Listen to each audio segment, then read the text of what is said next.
Hello students, I am सैफल इसबा। Welcome to my earth study channel. बच्चों, आज के हम इस वीडियो में आपकी क्लास 7 का चैप्टर नंबर 5 पढ़ने वाले हैं, क्वालिटी। ओके, और इसका पार्ट 2 है। फर्स्ट पार्ट में इसका पढ़ा चुकी हूँ, आप लोग डिस्क्रिप्शन बॉक्स में मैंने लिंक दे दी, वहाँ से जाके देख सकते हो।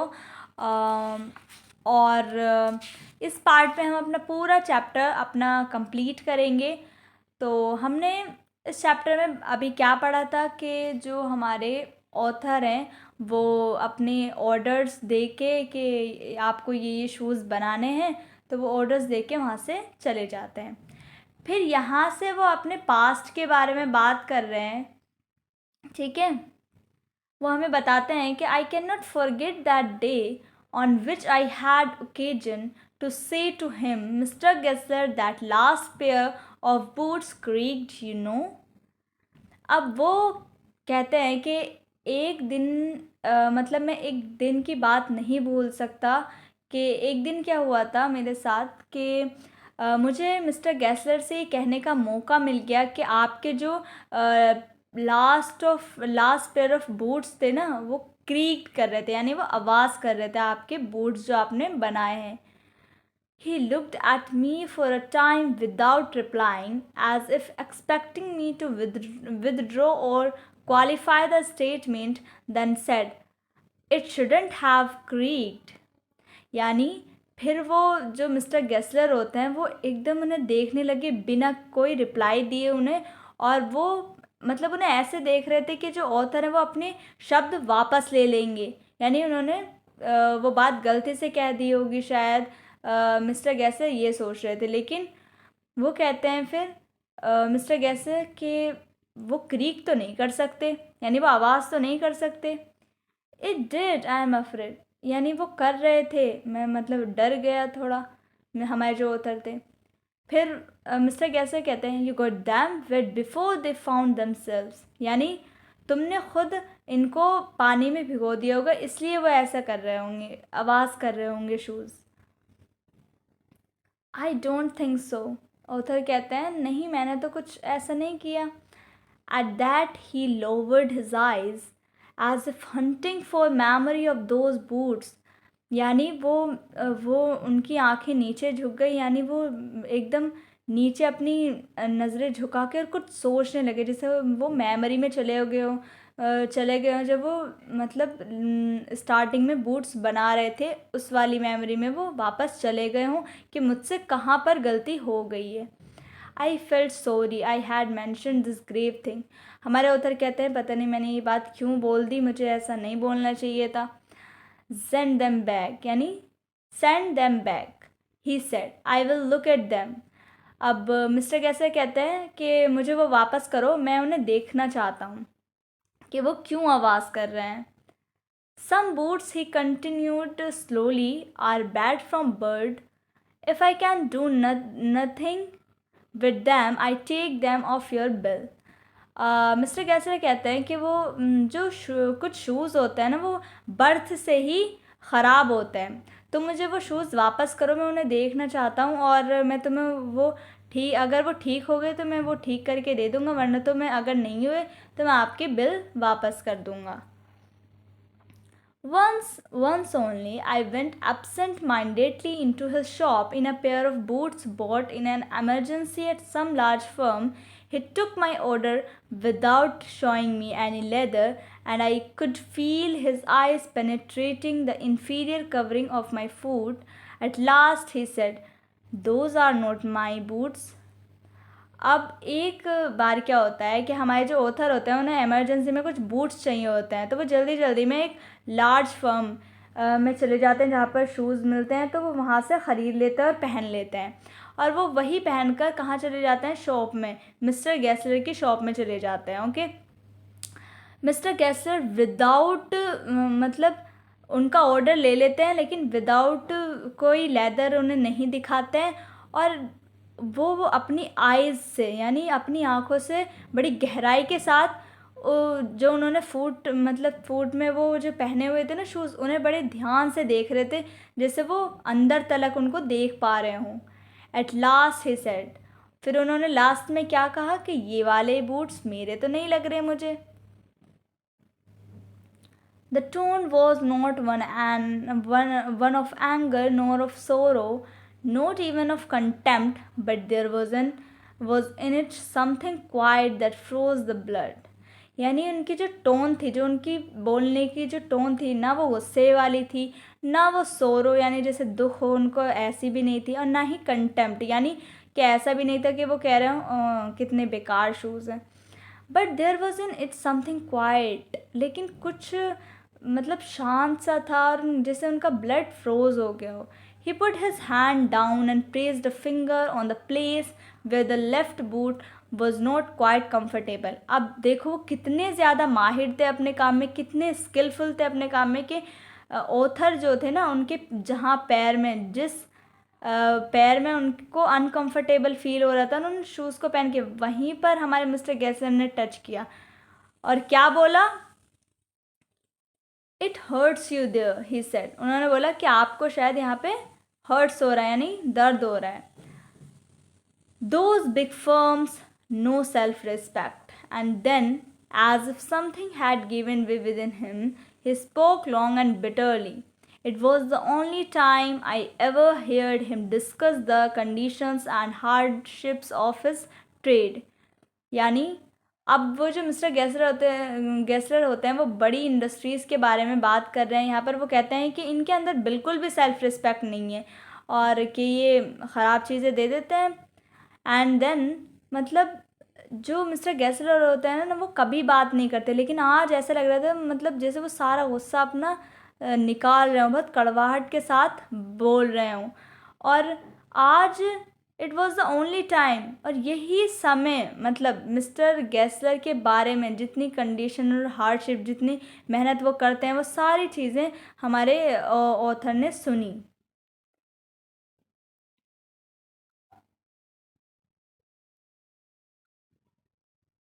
They get it all, they get it by advertisement, not by work.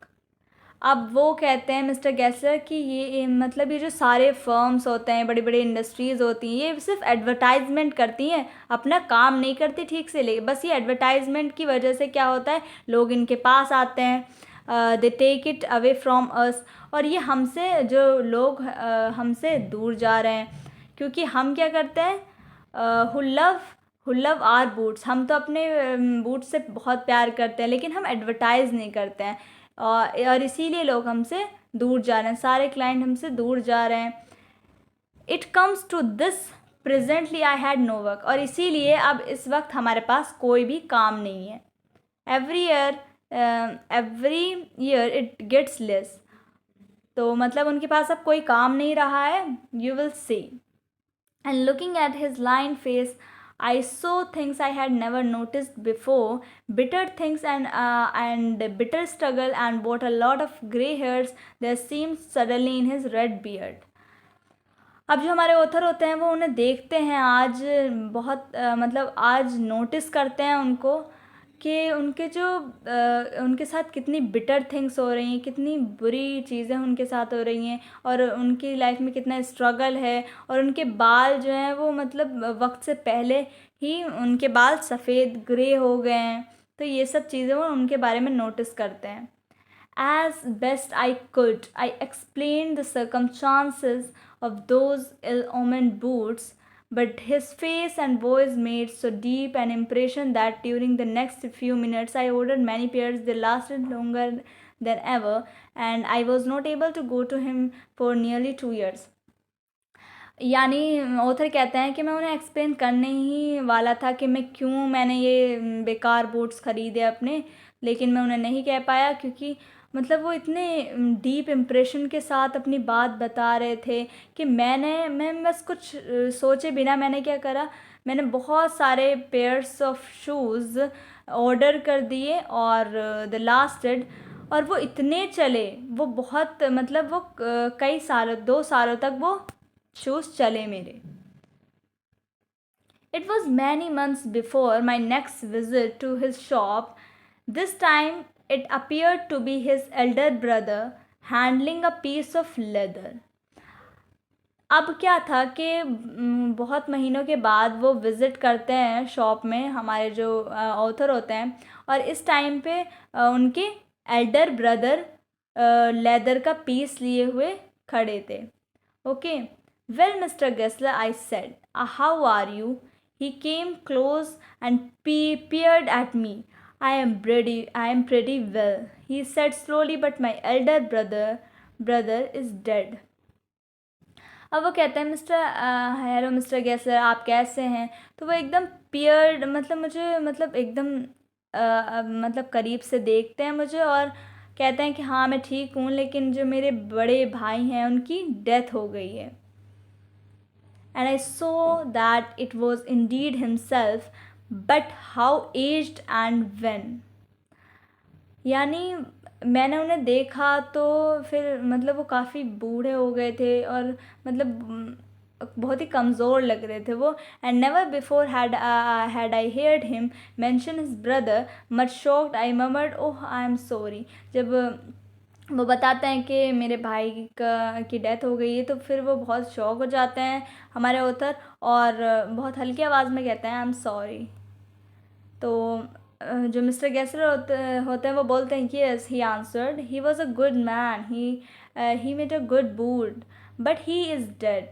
कि वो बहुत अच्छे इंसान थे और बहुत अच्छे बूट्स बनाते थे, लेकिन अब उनकी डेथ हो गई है. And he touch the top of his head, और फिर वो अपने हेड को टच करते हैं, where the hair had suddenly gone as thin as it had been on that of his poor brother. यानी वो अपने बालों को टच करते हैं, लेकिन उनका जो सर होता है वो एकदम मतलब खाली होता है, उस पर कोई बाल नहीं होते हैं, और वो ये बताना चाहते हैं, to indicate I suppose the cause of his death. वो अपने भाई की डेथ का कारण बता रहे हो, जैसे ऐसा लग रहा था. क्यों? क्योंकि वो बताना चाह रहे थे कि कितनी टेंशन्स थी उन्हें, और इसी की वजह से उनकी डेथ हो गई थी. Do you want any boots? अब वो फाइनली पूछते हैं हमारे ऑथर से कि क्या आपको कुछ बूट्स चाहिए. And he held up the leather in his hand. अपने हाथ में लेदर को लिए हुए वो पूछते हैं, इट्स अ ब्यूटिफुल पीस, और कहते हैं इट्स अ ब्यूटिफुल पीस.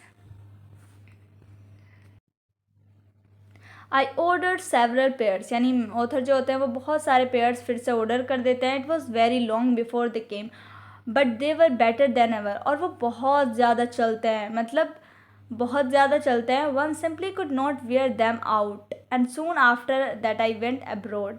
और फिर मैं अचानक से कहाँ चले जाता हूँ, अब्रॉड वो चले जाते हैं जो हमारे ऑथर होते हैं. It was over a year before, जब वो वापस आते हैं London, and the first shop I went to was my old friends. यानी फिर से वो अब मिस्टर गेसर की शॉप में जाते हैं पहले. I had left a man of 60, I came back to one of 75. वो बताते हैं कि जब मैं गया था यहाँ से, मतलब लंदन से जब गया था, तो मिस्टर गेसर 60 के थे, और अब जब मैं वापस आया हूँ तो वो कैसे लग रहे हैं, 75 के एज के लग रहे हैं वो, और बहुत ही ज़्यादा कमज़ोर लग रहे हैं, और वो ऐसे लग रहे हैं बहुत बहुत ही ज़्यादा कमज़ोर. Who genuinely this time did not at first know me. यानी अचानक से जब मैं गया तो वो मुझे पहचान नहीं पाए. सीधा उन्होंने क्या बोला, do you want any boots, कि आपको कुछ बूट्स चाहिए, I can make them quickly, it is a slack time. यानी मैं आपको वक्त से पहले बूट्स बनाकर दे दूँगा. I answered, please please, I want boots all around every kind. या फिर ऑथर कहते हैं, हाँ हाँ मुझे बूट्स चाहिए, हर तरीके के बूट्स चाहिए मुझे. I had given those boots up when one evening they came. अब वो एक इवनिंग को वो जो सारे बूट्स होते हैं वो मेरे घर पर पहुंच जाते हैं. One by one, I tried them on in shape and fit, in finish and quality of leather. They were the best he had ever made. यानी वो एक एक करके सारे बूट्स को पहन के देखते हैं, और सबकी क्वालिटी इतनी अच्छी होती है कि इतने सब सारे शूज़ उनको बिल्कुल फिट आते हैं, और उनकी फिनिशिंग, उनकी क्वालिटी, सब कुछ बहुत अच्छा होता है. I flew downstairs, wrote a check and posted it at once with my own hand. यानी वो एक चेक लिखते हैं एक अचानक, मतलब जल्दी से वो स्टेयर्स मतलब अपनी सीढ़ियों से उतरते हैं और एक चेक लिखते हैं और पोस्ट कर देते हैं अपने मतलब उसको ही, अपने मिस्टर गेसलर को. A week later, passing the little street, I thought I would go in and tell him how splendidly the new boots fitted. But when I came to where his shop had been, his name was gone. अब एक हफ्ते बाद हमारे author रास्ते से गुजर रहे थे, तो वो सोचते हैं कि मैं मिस्टर गैसर को जाके बताता हूँ कि उनके शूज़ बिल्कुल फिट आए मुझे, लेकिन जब मैं वहाँ पर जाके देखता हूँ तो उस शॉप का नाम बदल चुका था, वहाँ पे कोई और शॉप थी उसकी जगह। I went in I very much disturb in the shop, मतलब मैं उस शॉप को देख के एकदम डिस्टर्ब हो गया। There was a young man with an English face, यानी वहाँ पर कौन था, एक इंग्लिश फेस का आदमी निकल के आया। Mister गैसर in, I said. तो हमारे उधर पूछते हैं कि मिस्टर गैसर हैं। इंग्लिश मैन जो होता है वो कहता है no sir, he said.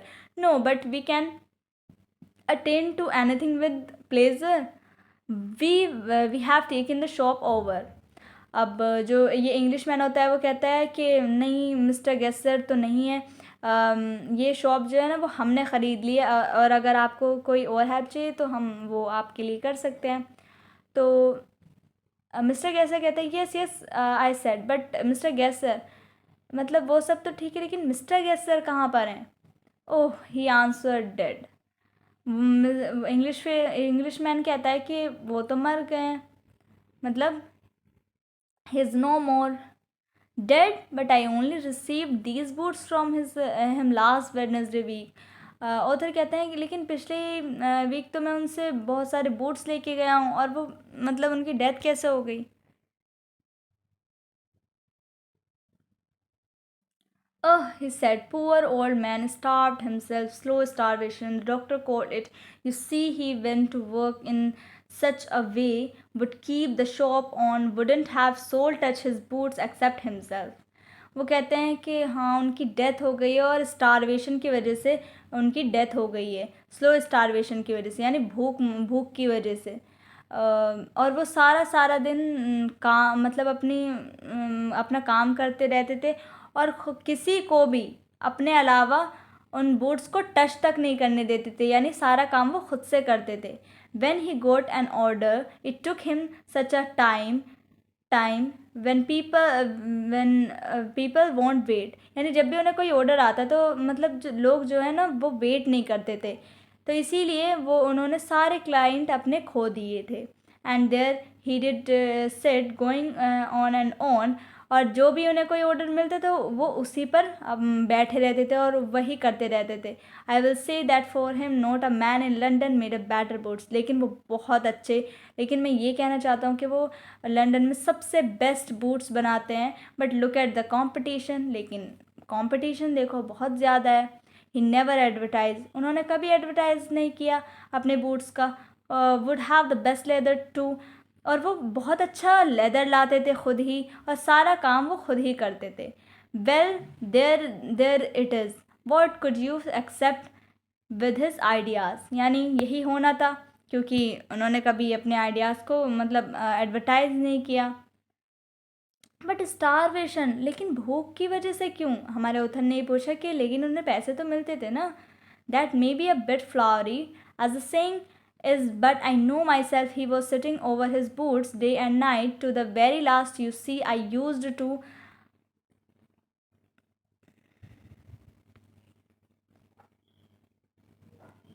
watch him, never gave himself time to eat, never had a penny in the house, all went in rent and leather.